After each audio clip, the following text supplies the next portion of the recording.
Madame, Messieurs, bonsoir et bienvenue dans l'invité de la rédaction de Médien TV. C'est officiel, le protocole d'accord de pêche entre le Maroc et l'Union européenne expire dans quelques jours le 17 juillet. L'accord de pêche, lui, est toujours en vigueur. Pour l'Union européenne, la priorité est de prolonger l'accord de pêche avec le Maroc, puisque dans sa forme actuelle, ce sont 128 navires de 11 pays membres de l'Union européenne qui pêchent dans les eaux marocaines. Dans ce contexte, le ministre des Affaires étrangères, Nasser Bourita, a affirmé hier que le Maroc souhaite des partenariats plus avancés où la valeur ajoutée marocaine est plus forte. Et oui, le schéma actuel, qui consiste à recevoir une contrepartie financière contre le droit de pêche, n'est plus adapté. Cet accord devrait donc être adapté dans le sens d'un partenariat plus avancé. Le gouvernement mène actuellement une réflexion sur la stratégie à mettre en œuvre dans le secteur de la pêche. Comment va s'articuler le nouvel accord? Quelles sont les priorités du Maroc concernant ce secteur? Et nous allons donc essayer de répondre à ces questions ce soir. Avec nous pour en parler, Monsieur Ali El-Haraichi, doyen de l'Institut des sciences politiques de Mondiapolis. Bonsoir. Bonsoir. Merci d'avoir accepté notre invitation. Plaisir. Donc avant de parler de l'expiration de cet accord, est-ce qu'on peut parler de l'état des lieux des relations entre le Maroc et l'Union européenne? Oui, pour le Maroc et l'Union européenne, il faut dire qu'il y a eu plusieurs accords en dehors de l'accord de pêche. Il y a d'abord un accord d'association qui a en 1996 et puis qui est entré en vigueur en 2000. Le Maroc a le statut avancé depuis 2007 avec l'Union européenne. Donc il y a un rapport et un partenariat avec l'Union européenne qui reste le premier partenaire du Maroc. C'est-à-dire c'est presque 36% des chances que nous avons avec l'Union européenne.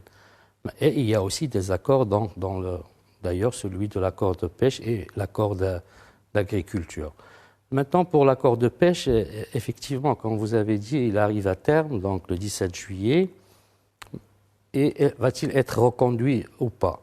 L'Union européenne souhaite bien sûr le reconduire, parce que quand on voit cet accord, ou plutôt ce protocole de l'accord de pêche qui est sur tous les 4 années, c'est-à-dire qui revient tous les 4 années, c'est plutôt dans le sens politique, parce qu'économiquement, le Maroc ne gagne pas beaucoup. Il est beaucoup plus. Il avait ce qu'on appelle des accords de première génération, donc cet impact ou cette portée politique. Ces accords qui ne sont plus adaptés aujourd'hui. Tout à fait, ils ne sont plus adaptés et, comme vous l'avez dit tout à l'heure, il y a une réflexion du gouvernement par rapport à comment reconduire cet accord. Et en plus, à d'autres partenariats, c'est-à-dire le Maroc. Aujourd'hui, il est dans une position très confortable. Le Maroc est un acteur crédible et puis il négocie avec l'Union européenne et avec d'autres partenaires pour pouvoir avoir ce qu'on appelle dans les relations internationales, être réaliste, et puis les intérêts du Maroc doivent primer. Donc cet accord-là, il y a aussi, il faut le dire, il y a la décision de la Cour de justice de l'Union européenne il y a 2 ans par rapport à l'accord de pêche. Il y a eu appel par le Conseil de l'Union européenne et la décision va sortir, je pense, d'ici la fin de l'année en 2024. Mais le Maroc, comme j'ai dit, il est dans sa zone de confort.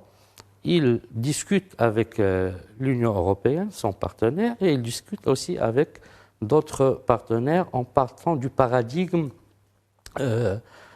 comme l'a cité le ministre des Affaires étrangères, un paradigme qui repose sur trois principes ou 3 paramètres.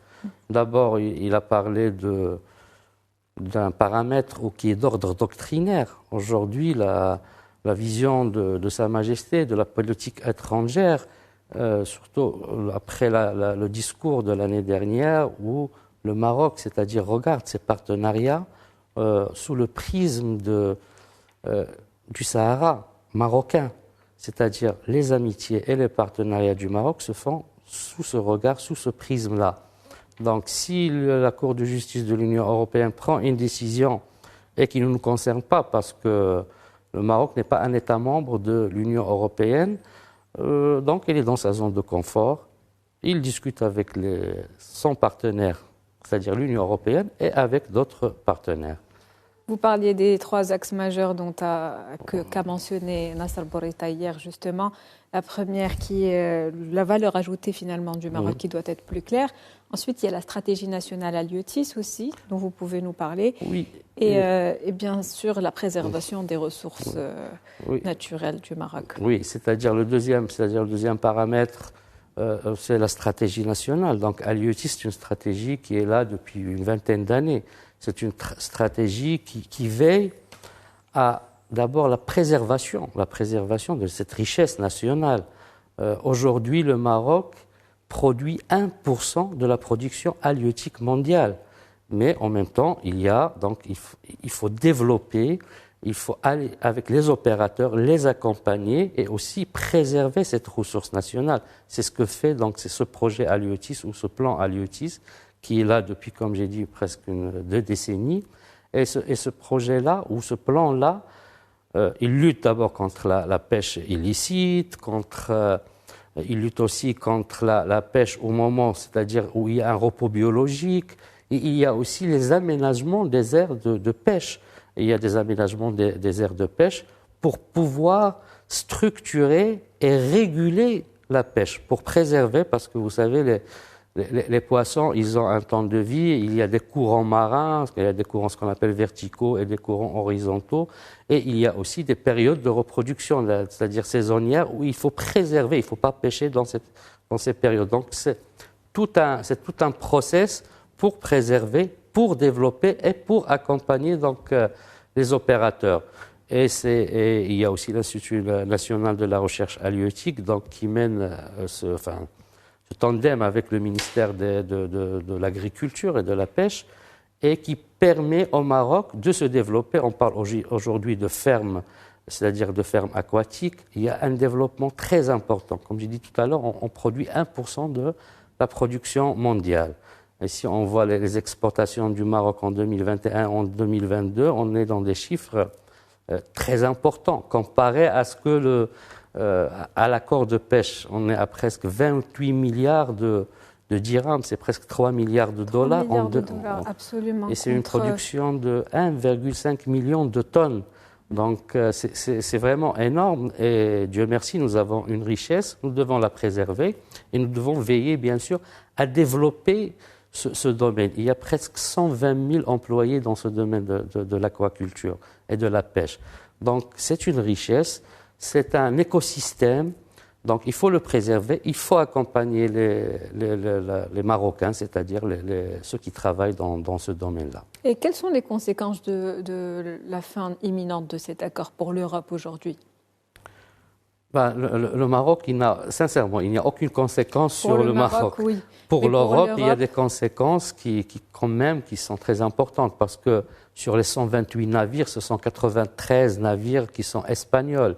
Et nous savons que l'Andalousie et beaucoup de villages et de petites villes en Andalousie dépendent de la pêche qu'ils font au Maroc et c'est-à-dire des produits, des produits halieutiques qui sont pêchés au Maroc avec cet accord. Donc l'Espagne, c'est le pays qui prendra le coup le plus dur finalement. C'est le pays qui est perdant. Et aussi, il ne faut pas oublier que l'Espagne, aujourd'hui, elle est à la tête de l'Union européenne depuis le 1er juillet. Et l'Espagne connaît aussi les élections, donc des élections qui ont été précipitées par le président du Conseil, M. Sanchez. Et ça nous fait quand même... Donc c'est aussi un enjeu politique, un enjeu électoral. Il y a une enveloppe qui prévoit d'être débloquée justement dans ce sens pour aider les pêcheurs certainement. Espagnols qui avaient l'habitude d'utiliser les eaux marocaines. Oui. C'est le rôle du gouvernement, quel que soit le pays, de veiller à l'intérêt des citoyens. Donc. Vous le disiez tout à l'heure, le Maroc est dans une position confortable. Est-ce qu'on peut dire qu'il ressort plus ou moins gagnant ? Parce qu'il y a déjà un mémorandum d'entente qui a été signé récemment avec la Chine, et puis il y a des accords avec le Japon, avec la Russie, et d'autres accords potentiels dont on discute avec l'Inde, la Turquie, et puis certains pays d'Amérique latine. Et donc finalement, le Maroc ressort gagnant. Oui, tout à fait, le Maroc ressort gagnant. Et cela peut nous ramener un peu dans l'histoire du Maroc. savez, depuis la bataille d'Isli de 1844 et le traité de l'Al-Lamrnia, le Maroc a utilisé ce qu'on appelle la technique du balancier, c'est-à-dire avoir toutes les puissances qui existaient dans le temps, aucune puissance n'avait le monopole c'est-à-dire de l'action ou du partenariat ou de la coopération avec le Maroc. Donc, et cela a été interrompu lors de la période du protectorat. Après l'indépendance, il y avait de la coopération. On était ce qu'on appelle dans la théorie du centre et de la périphérie. C'est le centre qui décidait, parfois orienter la politique de la périphérie, et c'était tout à fait normal, c'est l'indépendance, il n'y avait pas encore les moyens logistiques. Et puis le Maroc, il a construit, de jour en jour, d'année en année, il a construit, il est devenu un acteur, une puissance émergente dans la région. Donc dans une zone confortable, il négocie, c'est-à-dire avec ses pairs d'égal à égal. Et on est dans des rapports de force qui changent finalement. Tout à fait. Et c'est pour cela qu'on revient à cette technique de balancier. On traite avec tous les partenaires, c'est-à-dire qui respectent le Maroc, qui respectent la doctrine du Maroc et la portée géopolitique et la vision politique tracée par la politique étrangère dont on a parlé tout à l'heure. Et puis également la vision du Maroc en tant que partenaire. Oui, et non, le Maroc est un partenaire très important. Nous sommes dans un espace, vous savez, la Méditerranée est un espace qui a été à la fois poétique, à la fois turbulent. Donc la Méditerranée, nous sommes devant plusieurs défis avec les États voisins. On parle de politique de bon voisinage. Il y a les défis climatiques, il y a les défis migratoires, il y a les défis aujourd'hui par exemple, de ces accords de partenariat. Donc, il y a les défis sécuritaires. Et le Maroc a démontré que, d'abord, c'est un acteur fiable, un acteur crédible, et un acteur qui participe à la chose la plus importante, c'est la paix durable, c'est-à-dire dans son environnement, que ce soit l'environnement de l'Afrique du Nord, l'environnement avec le Sahel, c'est-à-dire de l'Afrique, ou son environnement méditerranéen. Donc, tout cela fait que le Maroc non seulement parce qu'on est au niveau du détroit, mais l'action du Maroc a démontré que les pays et les puissances lui font confiance aujourd'hui, et cela ne vient pas du jour au lendemain, ça se construit d'année en année, et avec des politiques bien sûr éclairées, et sans oublier que nous avons aussi entrepris dans la politique sud-sud. C'est-à-dire nos rapports avec le Sud font que le Maroc est une porte de l'Afrique. Et c'est la porte la plus fiable de l'Afrique, la plus sécurisée, et la porte qui permet aux Européens et aux autres puissances d'avoir des relations, je dirais, sereines et des relations économiques avec l'Afrique. On retiendra que le Maroc est la porte de l'Afrique, un partenaire stable en qui on a confiance. Pour revenir sur les paroles du chef de la diplomatie marocaine hier, donc, il a parlé d'un accord qui devrait être plus adapté. Selon vous, à quoi on devrait s'attendre pour le prochain accord ? Un accord qui serait plus adapté, c'est-à-dire que ce ne sera pas venir pêcher et prendre du poisson, ou même les transformer, c'est-à-dire au niveau des ports marocains. C'est-à-dire un accord plus adapté, faire de la pêche, autoriser cette pêche pour les pays, c'est-à-dire de l'Union européenne qui adhèrent, ou les 10 pays que vous avez cités tout à l'heure, mais aussi de participer au développement de ce secteur de la pêche. Il y a d'un côté marocain Halieutis, ce plan Halieutis qui est en train d'évoluer, de se développer, et venir l'accompagner. Donc cet accord doit prendre en considération cela, doit prendre en considération aussi l'aspect scientifique. Donc, c'est la préservation des ressources naturelles, et aussi politique, c'est-à-dire le Sahara marocain. Absolument. On parlait tout à l'heure de l'Espagne qui sera le plus impactée, bien évidemment, de l'arrêt imminent de cet accord. Est-ce qu'il y a possibilité qu'il y ait une coopération bilatérale entre le Maroc et l'Espagne sans inclure l'ensemble des pays membres de l'Union européenne ? Oui, c'est une question très, très pertinente et très importante. Maintenant, est-ce que l'Espagne peut le faire ? Le Maroc peut le faire. Le Maroc a des relations bilatérales dans d'autres domaines avec l'Espagne. D'ailleurs, c'est le premier partenaire commercial du Maroc depuis 2012. est-ce que l'Espagne peut le faire? Est-ce que les prérogatives ou les attributs, enfin, de l'Union européenne, des politiques de l'Union européenne, surtout la politique agricole de l'Union européenne, c'est-à-dire la pêche, peuvent permettre à l'Espagne, et je pense que c'est possible, dans le sens où l'Europe cherche toujours la stabilité de cette unité. On a vu que l'Europe était un peu instable lors de la Covid. On a vu qu'il y avait des articles même de la Charte européenne qu'on appelle la subsidiarité qui n'ont pas été faits lors de la Covid. Et on a vu que l'Europe a besoin de garder cette unité. Donc, pour l'Espagne, peut-être que l'Espagne pourra faire ses accords avec le Maroc. Le Maroc n'a pas de problème. Et comme on a dit tout à l'heure, il est dans une zone de confort, d'autant plus que l'Espagne est un partenaire aujourd'hui politique et qui a démontré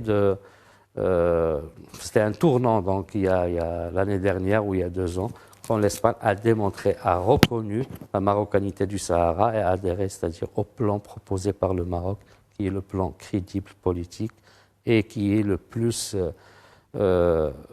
possible et qui répond en fait à la légitimité historique et juridique de la région du Sahara marocaine. Et donc toujours en parlant d'Europe, quelle carte l'Union européenne peut encore jouer pour faire pencher les choses en sa faveur finalement? Est-ce qu'il y a possibilité encore de faire quelque chose? Par rapport à l'accord de pêche? Oui, absolument. Je ne pense pas. C'est-à-dire l'Union européenne a besoin les pays de l'Union européenne qui sont là, ces 128 navires, ont besoin de cet accord de pêche. Vous avez bien parlé de l'Espagne. Il n'y a pas et l'Espagne, nous avons vu sa vision par rapport au Maroc, par rapport au Sahara marocain. Donc l'Union européenne, et surtout qu'il est présidé aujourd'hui par l'Espagne, ne peut pas faire un poids politique. Tout à l'heure, quand on a parlé de la décision de la Cour de justice de l'Union européenne, c'était une décision politique et non pas une décision judiciaire et juridique. Parce que la Cour de justice de l'Union européenne n'a pas les prérogatives de décider d'un différend qui est au niveau des Nations Unies, au niveau du Conseil de sécurité. Et le Maroc n'est pas aussi un État membre de l'Union européenne pour que cette décision soit applicable sur lui. Donc elle est applicable sur l'Union européenne. Maintenant, est-ce qu'elle va influencer l'Union européenne? Je ne pense pas, parce qu'ils ont plus intérêt avec le Maroc. Et comme j'ai dit tout à l'heure, il n'y a pas que la pêche. Ça, c'est un package. Il y a beaucoup de défis. Et le défi sécuritaire, le Maroc a montré que c'est le seul acteur crédible aujourd'hui au niveau de l'Afrique du Nord. D'ailleurs, nous avons accueilli le mois de mai dernier, l'année dernière, la réunion des Nations Unies pour lutter contre Daesh. Il y a des défis sécuritaires, il y a des défis aussi migratoires. Et le Maroc montre sa bonne foi à ce niveau. Et c'est sur ce dernier mot que se termine donc cette émission. Merci à vous, Ali El-Hareichi. Je rappelle que vous êtes doyen de l'Institut des sciences politiques de Mondiapolis. C'était un plaisir de vous avoir. Et partagé. C'est la fin de cette émission pour aujourd'hui. On se retrouve demain pour une nouvelle thématique.